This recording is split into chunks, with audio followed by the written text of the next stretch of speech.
Hi, David. Yo, How's it going? good man, good. I was gonna spend the entire day prepping for my forum tomorrow, and now I'm gonna take the dog to the vet, go get blood drawn. Just things that they're not inducing any stress at all. So it's Just, good. just life, just So life life, getting in the baby, way. life. Record a podcast because we'll be gone for next week. So all good things, all good things. Our mutual friend Stephen Bump texted me, and he was trying to get me some information and didn't get it to me when he was gonna get it to me, and he was like, "Sorry, man, life got lifey." It's Life like got lifey. life Yeah, got lifey. that's I good, was like, man. I like that. Life got lifey. Well, it's funny because last Friday was the BCG, the Business for the Common Good conference, which is Yeah. awesome. Last year, so we bought tickets. So we're kind of donating to BCG, I think, because last year we bought two tickets, and I woke up the morning of and was like, it was probably the worst sickness I've been, the most sick I've been in like probably 2 decades. And so I didn't go, obviously. And then this year, Lifey got Lifey for you, so we donated another ticket to to And I didn't go. BCG. So you didn't I go, was but super bummed, man. And I know you were bummed last year because it's such a fantastic conference. There's so many just amazing humans doing amazing work, and just a great place to learn and grow and get educated and just surround yourself with a bunch of awesome people. yeah, I mean, Yeah, I was and bummed. it's super cool in that the premise of it is Christian business owners in the Denver area getting together. When I say Denver, there were people that came from the Springs, there were people that came from up north, in Yeah, Colorado, Colorado. that get together, and really, it's the intent is how do we steward our businesses? How do we make max impact? And the overarching theme this year was wisdom. And so they broke it down, and there was an author that came, and I haven't read his book yet, but his name is I think it's Uli Chi, and he wrote a book called The Wise Leader, and so I'm really looking forward to reading that. But he talked about the wise leader, which was a really interesting breakout just between these three types of leadership, specifically the servant leader, the human leader, and the community leader, and just the way he broke those out was pretty cool. And then it went into the wise business, and there were three speakers. One talked about purpose, one talked about scaling, one talked about investing, and how you do those things wisely. And then there was at the end was Hoff, who was on our podcast previously, from the Denver Institute for Work and Faith. Denver Institute for Works and Faith, yeah. Faith and DIWF, Work. Denver Faith and Institute Work, for Faith and Work. DF, Yep. DIFW, Faith and Work. But he talked about the wise city, and then Mark Sharrow, the CEO of C12, did a really cool speech about also about the wise city and like how you what a wise city looks like and how you as a business owner, because I think, in the lanes that we love to run in, the entrepreneurial lanes and business, and you and I both love the marketplace. Dude, there's a huge opportunity for impact through the marketplace, right? And oftentimes, just from pure numbers of people you touch, whether you employ them or you are, their clients or customers, you're providing a service, whatever that looks like, the number of people that you touch through business is significant. And collectively, I mean, the numbers don't even churches don't even come close to the numbers when you talk about the collective numbers of people. I mean, every day people are touching businesses, and so if you're using those businesses as an opportunity to be an expression of your faith and use them in a different way, the impact is almost immeasurable. The potential impact is almost immeasurable. I say immeasurable. There's actually a lot of stats out there, and they're pretty robust, and I don't have any at my fingertips. But I mean, just the millions of people, the millions of interactions, and how much opportunity you have to also influence. It was really cool. And so the overarching theme of wisdom and how do you do it wisely? Like how are you intentional around these things, right? Like how are you intentional with your business? How are you intentional with your clients? How are you intentionally impacting your city?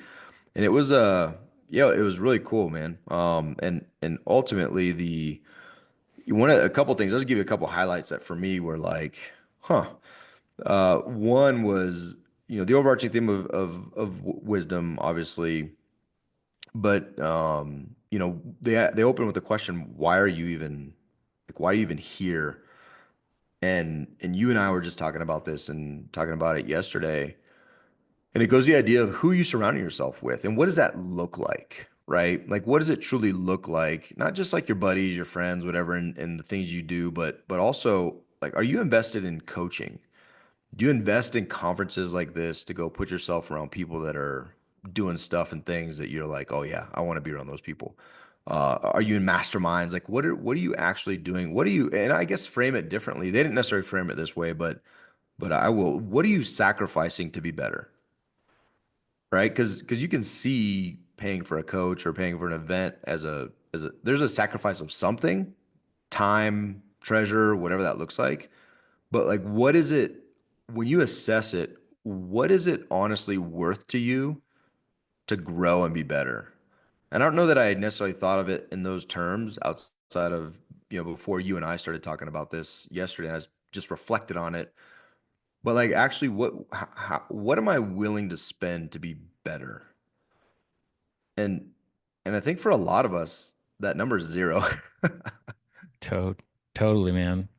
Yeah, I mean, it's funny you bring this up. I've started to do some real estate coaching recently, primarily for military veterans, that have transitioned, and even specifically more than that, kind of a niche group of pilots that are like, flying for the airlines now and just have some time on their hands to start learning about real estate investing. And I've been talking to different individuals, and there was one individual that kind of responded back to me as I was trying to like talk to him about it, and he was like, I never pay to play, never do it, never pay to play, and that was kind of his phraseology. And that was like really interesting to me. And I kind of think back. Did you ask him how's that going? How's that working out for you? Yeah, how's Not that not working out for not you? not like not in a flippant way, but in a genuine curiosity, like, hey, how's that working out for you? I'd love to know. Yeah. I, It, I it didn't. I didn't. Because I'm not like, a big jerk like you are. But I'm just yeah, joking. no, I'm no, just it, joking. it is jerky, but actually it's not jerky. Like it genuinely it's a genuine place of interest, curiosity to be like, man, that's awesome. Like just I'm just curious, how is it working out? Like is Yeah. it and and oftentimes and it's not to be jerky because I could care less. And you probably like, whatever, dude, on to the next one. Yeah. There are people that you want in your cohort, but I do think it's a fascinating conversation. And I want people to challenge me that way. Like, oh yeah, Yeah. I want to be a better dad. Oh, cool. What's your plan? Well, I don't really have one. Oh, Yeah. okay. How's that working out? Like, Right. you know what I mean? So, anyways, Well, yeah. And you don't know what you don't know. Right. And, I think well, it's you, scarcity too, right? I don't pay to play. Oh, interesting. right. What if you paid, whatever, the vastly underpriced price that you're charging your That I'm clients charging. Yeah. for your course. But what if that yields? I just think about like our real estate journey. I was thinking about this the other day. I'm actually about to sell a house in Wisconsin, and I'm about to sell it probably for the same amount I bought it for like 6, 7 years ago. But Yeah. I invested in Milwaukee knowing that it's not really an appreciation market. And so my immediate thought, I was like, oh man, like but then I thought of, dude, I've owned this place for like 7 years and I've never paid the mortgage. Right. Right. And so there's equity in it now, forced equity, not by me. It's forced equity of somebody paying the note down. But my point is, Well, if someone didn't educate me on that process, I would think about it differently. And also I think about the investment and how much it's paid over 6, 7 years. And I'm like, oh dude, it's a no-brainer, right? It's well, how just, much have you grown from that? How much have you learned from that, to yeah. do maybe to make a better purchase, down the road? Well, and that house was one of the houses that got us, you and I, into real estate, and the experience was so bad. The people I bought it from were so terrible. That's actually what drove you and I to start our business. From my Start a business. perspective, was one of the big leading factors.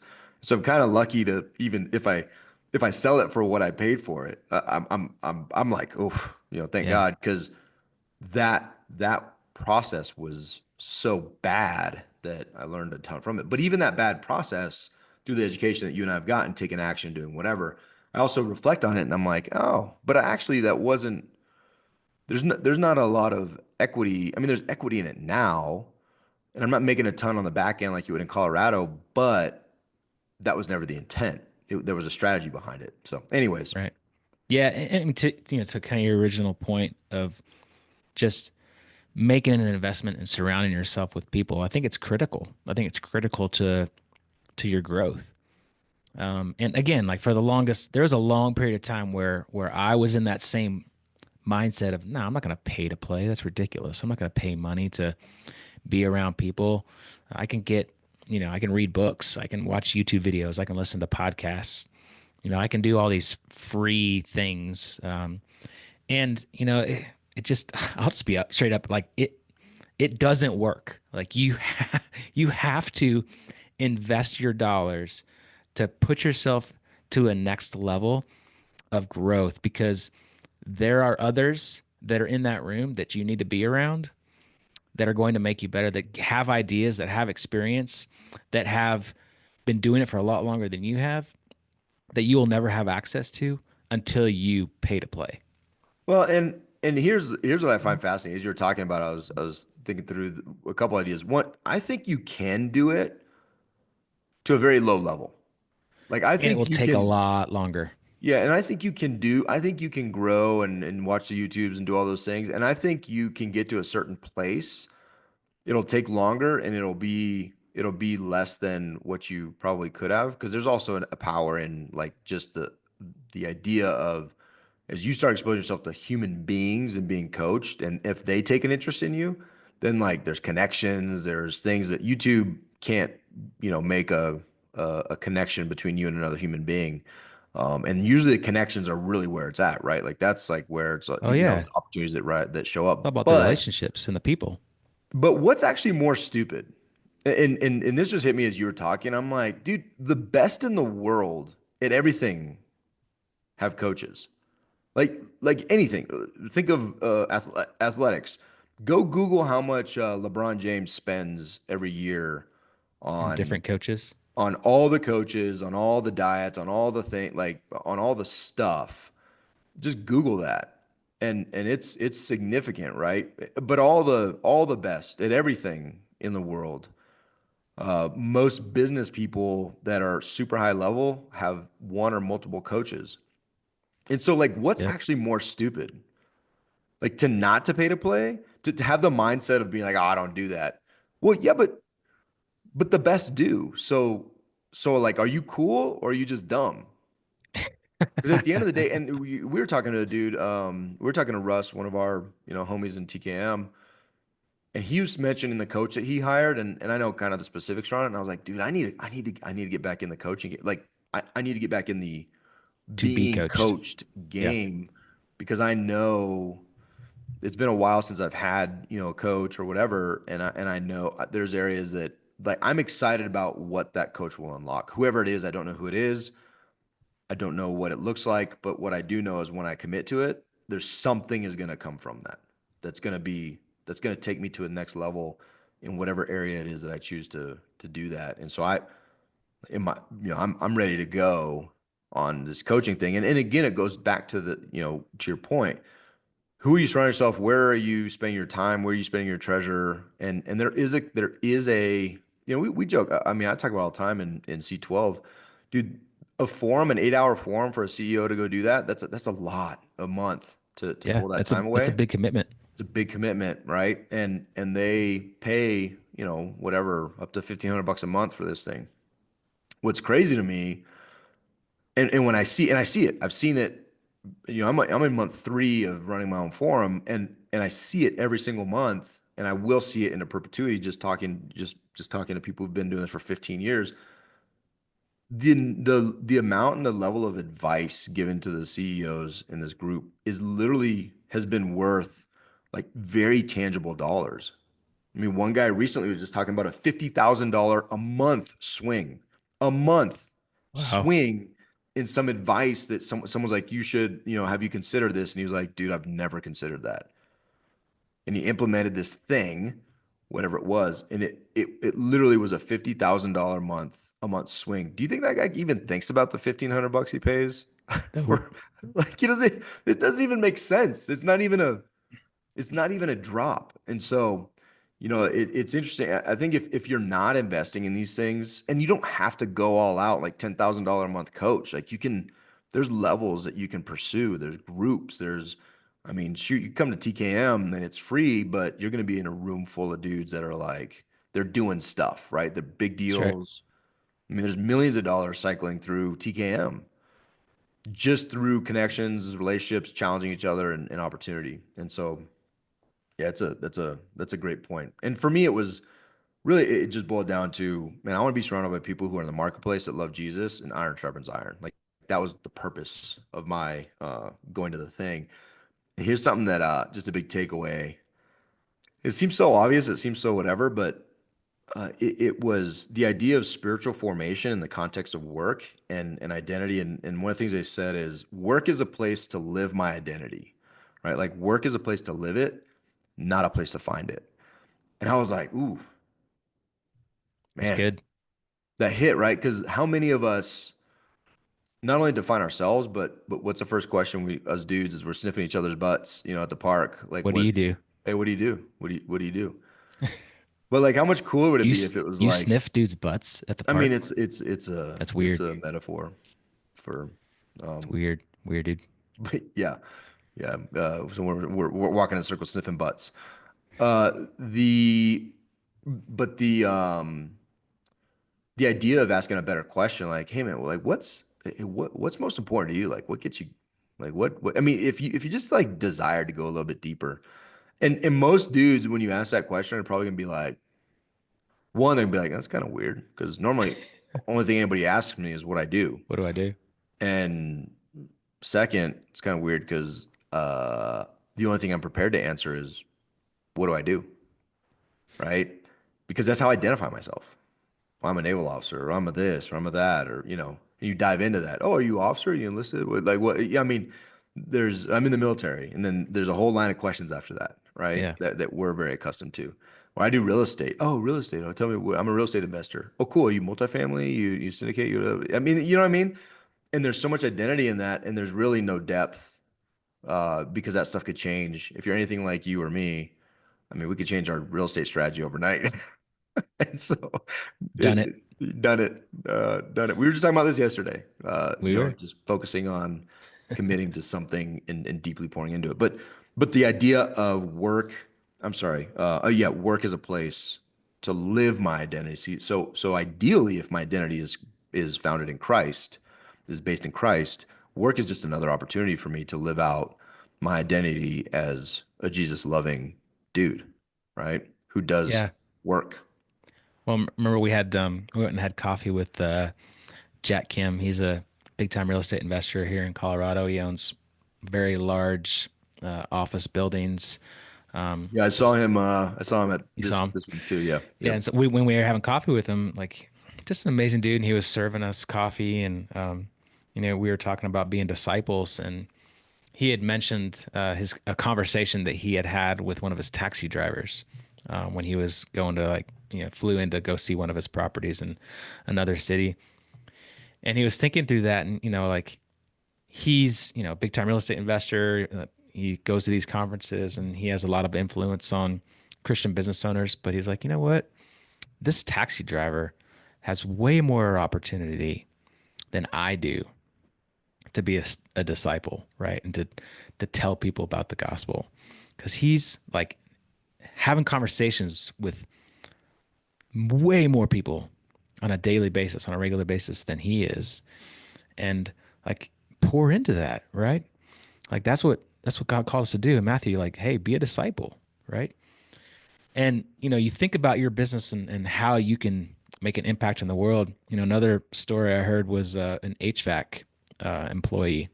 How many people is he able to talk to on a regular basis when he's going into homes, you know, fixing heaters and air conditioners to talk about Jesus?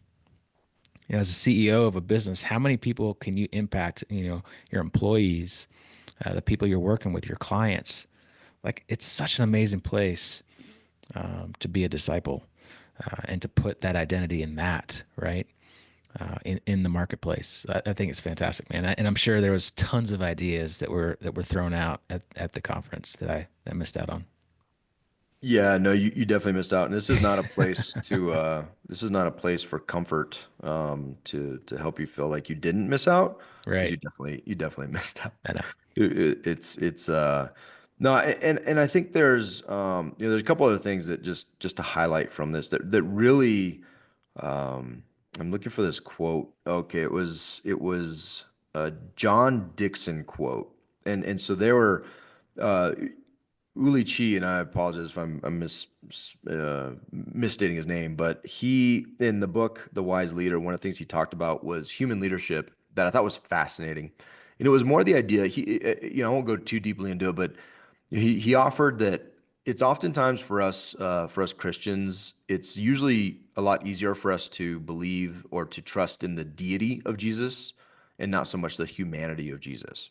And what Mm, he was saying was, the level of humility it takes for God of the universe to come down in human form and have all the limitations. And he was highlighting the limitations of humanity, like even things like, hey, we have to like drink water and eat and sleep. Like there are things we have to do because we're so limited in our limited capacity as humans. There's things that we have to do. He was one saying, "Hey, you need to acknowledge those things and like do them, like sleep." He said sleep was a spiritual discipline, especially in a room full of entrepreneurs and business owners, right? And he's like, dude, you need to sleep, and this is biblical, and but he also talked about the humility, and this quote he gave. It's from Humilitas, I think, is a lost key to life, love, and leadership, written by John Dixon. He said, humility is the noble choice to forego your status, deploy your resources, or use your influence for the good of others before yourself. And he just kind of dove into what humility meant, what it looks like, and how it plays into wisdom as a leader. And you can. There's so many places you could go with that, right? Humility, vulnerability, the five dysfunctions of a team, all the Patrick Lencioni stuff. Like, there's so many places you could go with that. But and so I encourage people to go down those rabbit holes. But it was the idea of taking that heart into your leadership, and then also you build that on top of, okay, what's my identity, and these things start stacking. You start finding opportunities to make big differences, and a couple other things that were said that I just really liked, and dive in at your desire, but it was one was uh,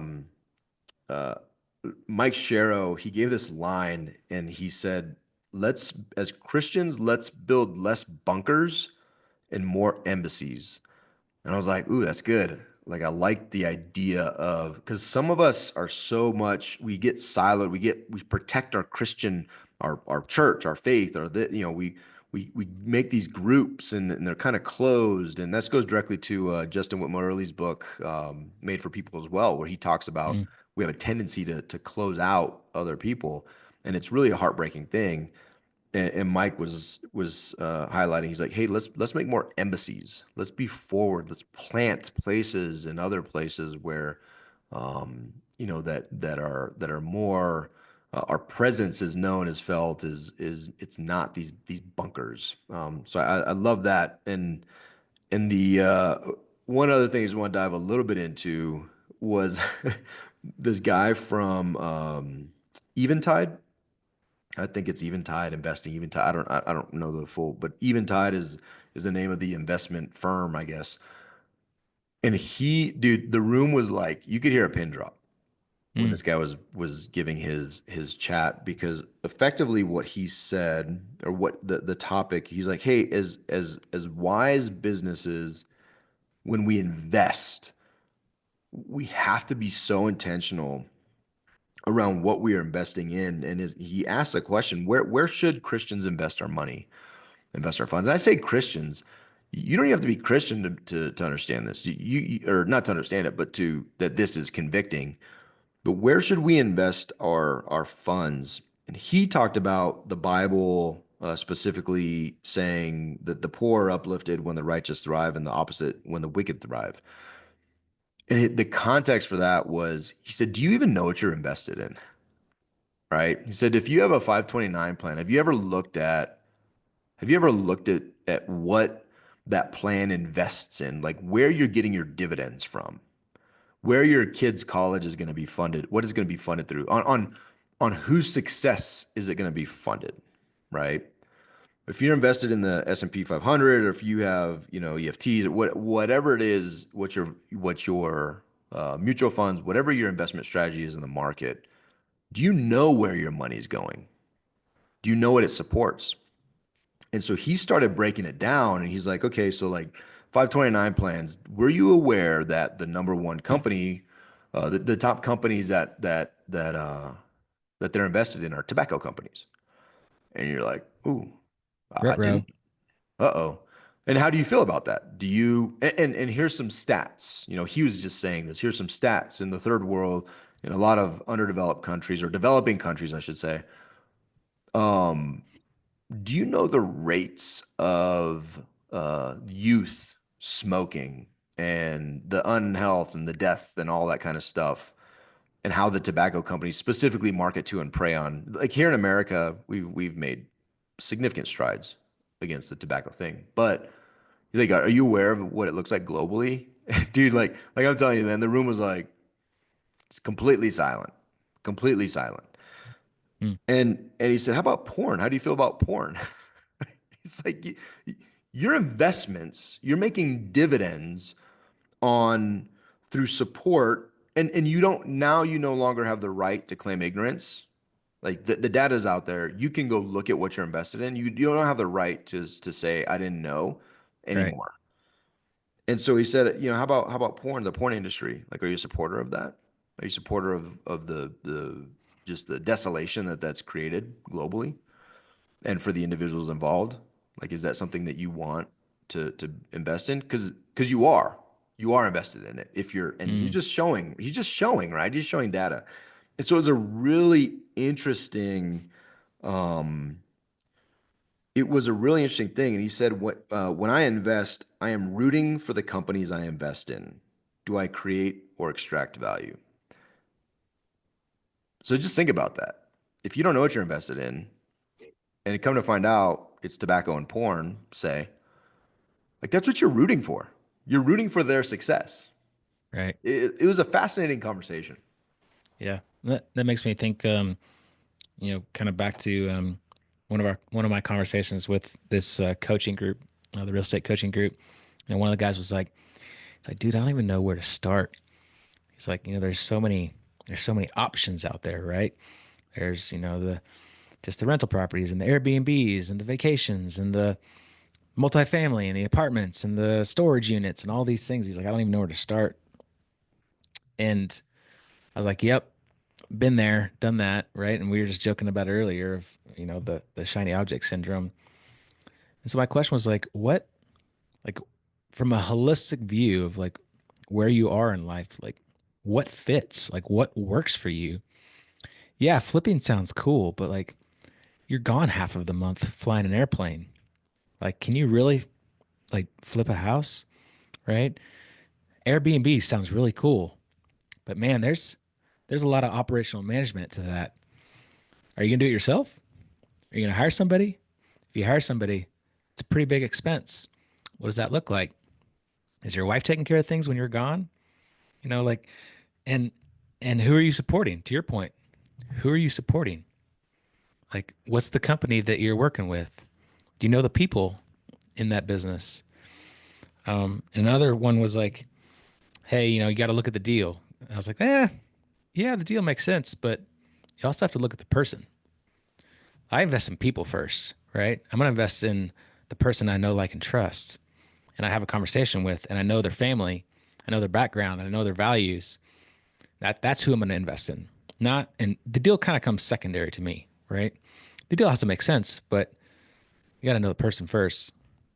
Um, the second part of your conversation that you were learning about is just this idea of wisdom and passing wisdom.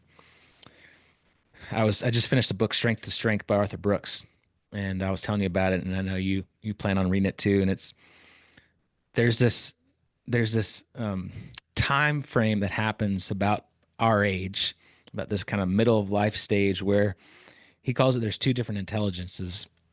There's a fluid intelligence, which is what you have early on in life, and that's basically just finding the facts, doing the action steps, doing the hustle, the grind, the work that it takes to build a business, to do whatever you're doing. And then, later on, as you gain wisdom, you have this what's called crystallized intelligence, and that's basically using your wisdom to pass on to others, right? And for many, as they grow in age, they try to hold on to their fluid intelligence, but your fluid intelligence actually starts to decline around your 40s. And so many of us, so many like CEOs, business owners, and investors try to hold on to that and just like work harder, hustle more, stay up later, try harder, right? But they continue to decline until they like find failure. But to go from that strength to the other strength, the crystallized intelligence, you have to make the jump from taking yourself out of this idea of like the hustle grind and the active part of your business to becoming more wise and using that wisdom, using that experience to pour into others, to help others, to build communities. Maybe it's coaching. Maybe it's, gathering people and helping. Maybe it's, building conferences. Whatever that is for you, taking that strength and moving it into your crystallized intelligence, that's the step that you have to take kind of like midlife to not have, a full blown crisis and a failure. And so I think that's a really interesting conversation and to think about as you're kind of growing and like going to conferences like this, surround yourself with people or creating the space so you can do that for others to help others to lean on your wisdom and pour into others. So those are just two thoughts that you were hitting on from the conference. Yeah, man, and there's a lot of what I hear too when you say that is there's a lot of choices in that. Totally. You know what I mean? Like there's a lot of intentionality and even like even in naming things is very powerful and acknowledging, okay, like naming the different phases, the different stages, the crystallization, all the different things. Right. Naming those and leaning into, okay, well, what does that mean for me? And how do I and that's where it goes back to the identity thing. Like what is most important to me? How do I identify it? And if it's through, if it's through Jesus, then a lot of these points that you're bringing up are they're informed by something more profound, deeper, and ideally so is our identity, right? Ideally, so is the way that we conduct ourselves is informed by something that we claim to be very important, which is Jesus, the Word, and all the things that are inherent in that relationship. But also, I was thinking about it during this in what you were saying about real estate, and we actively we made decisions. I don't think we didn't name them. It just we felt that it was the right thing to do Yeah. to almost some people would say over rehab our houses. But the numbers worked, and yeah, could we have had better margins by putting in uh, you know less quality stuff for sure. But it was important to us that the people that live in these houses, whether they take care of it or not, and whether they feel it or not, they had the opportunity to feel a great level of pride in these houses that we rehabbed. And it kind of struck me. I'm like, man, if you're not being that intentional in your deals, in your dealings, and like if you're running, if you're a slumlord and you're claiming faith, there's a big gap there, Right. right? And you have to really assess your motivations on why you would run, why would you be a slumlord And it really, I mean, it's pretty obvious. It boiled down to money. I just want to Yeah. maximize my returns on at whatever cost. And that was kind of the point of this guy talking about investing. I just want to maximize my costs, or I'm sorry, I just want to maximize my ROI. I just want to maximize my earnings. Cool. Yeah. In the porn industry. Good In the job. porn Like industry, that'll do it for you. tobacco industry. That'll Good do it. job. That'll do it for you. And just the perspective that what is truly most important and what's the time frame. That was one of the things he talked on too that I was like, oh, that's pretty cool. Because if you're not thinking things from an eternal perspective, and you're a believer or a claimer, you claim faith in Jesus, and you're not thinking about things from an eternal perspective, that's also not biblically sound, right? Right. I mean, it's not about our life here on earth. Like it's not a temporal. These are not temporal considerations. We don't serve a temporal God. Like these things need to be thought through deeply. And the more and more you do educate and you get coached and all these things, you have less and less excuse to do the things that you used to do. And the quicker that you can up ramp that, it just depends how important it is for you, right? Just depends how important it is for you. And Totally. so there's some, I think there's that's what a group or a meeting like this does. It challenges you in ways that you would not be challenged. That's what a coach does. That's what C12 does. That's what your coaching program does. That's what these things do. The Denver Institute for Faith and Work. As you dive into these relationships and you dive into these opportunities, man, there is a level of just challenge, right? Just challenge. And what do I do? And what I love, they kind of ended they passed out this. It was really creative. I don't know, you can't see it, but they called it a learning guide. It was a front and back, and on the learning guide, the top had purpose, and then it had all the speakers. And next to the speakers, it was kind of cool. It had formation and formation. It gave Mm. you blanks to just take notes on like the high points of what you learned from each speaker. And then when you flip it around, the back was there was a section meaningful or valuable. Like, what did you find most meaningful? Like, write that down. And then the Nice. last block was, okay, taking action. Like, you have all these notes, you had all these speakers, you had some big takeaways, you had your overarching big takeaway. What are you going to do about it? And now scan this QR code and put it in here and be accountable. How are you going to be accountable to this? It was really cool, but my point is a lot of us will go to these things and take notes and it's super educational and it might even be motivational and maybe there's some emotion and I'm like, yeah, yeah, rah, rah. And you don't do anything with it. Well, what are you going to do about it? Right. Yeah. And I think the glue, the stickiness for that is the accountability piece. Like who's in your circle, or did you meet somebody and you're inviting them into your circle? You're trying to be in their circle from the perspective of how can I add value to you? And I would love accountability around this thing. That's the other thing about coaching, right? If Yep. you have a good coach, they're gonna be like, awesome, this is great. Okay, beautiful. We talked. You feel good. What are you gonna do about it? Like what There's actually a changes tomorrow? there's a quote I read in my devotional from Alistair Begg that kind of hits this point pretty hard. Like he says, you have to bridge the gap between belief and behavior. All this stuff that we're talking about, that's what this does. Yeah. Bridges the gap between belief and behavior. Yeah. Yeah. And if you can bridge that with like I think about names, Mm, like who's gonna help me? We talked about yesterday. I'm like, okay, Stu, this and our relationship is evolving and growing in depth.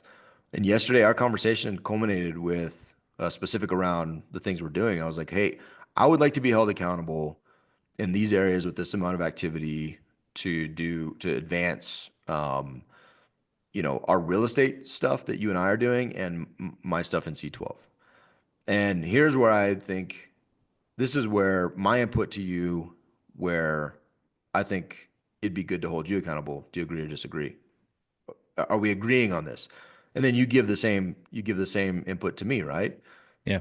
And I think you come to an agreement and you're like, okay, it just raises the stakes. It just raises the stakes. And when I think about these different things, these different groups, there are names attached to the accountability around it.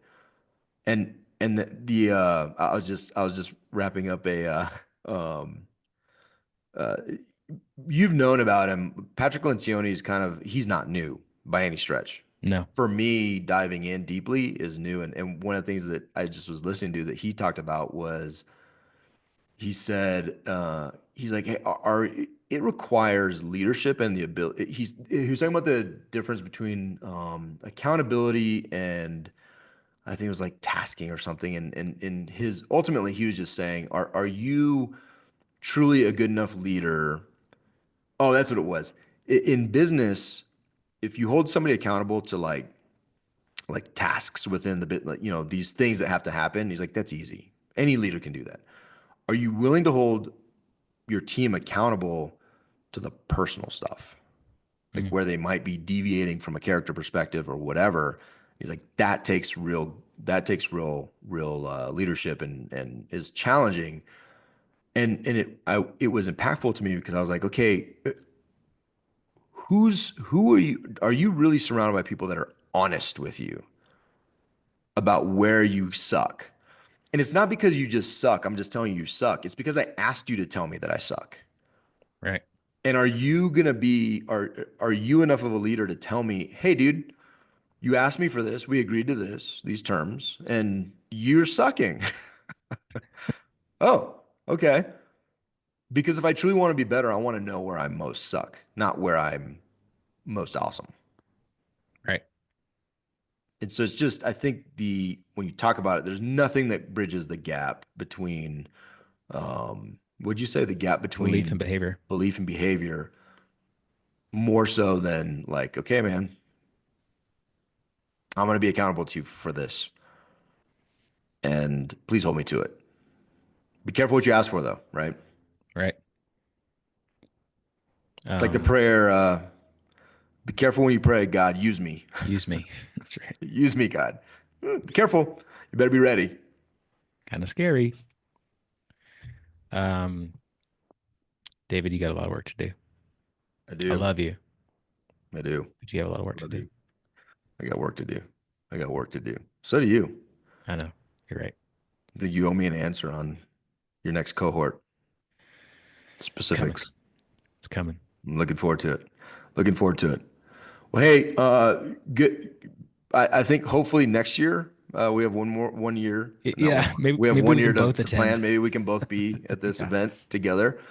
But I am extremely happy and I think we're blessed that we both have gotten to experience it and are committed to these people that were at this conference. And it's a huge blessing. If you don't have something like this, again, this is one iteration of a thing. If you're not actively um, in something that is challenging you to grow and be better, like actively, and it's not just I'm not trying to belittle, church groups and all that, but like if you're trying to grow your business or you're trying to grow your impact, like I love the church and I think that we should be plugged in the church, but what else where are you investing to get a different perspective and to really challenge yourself to grow?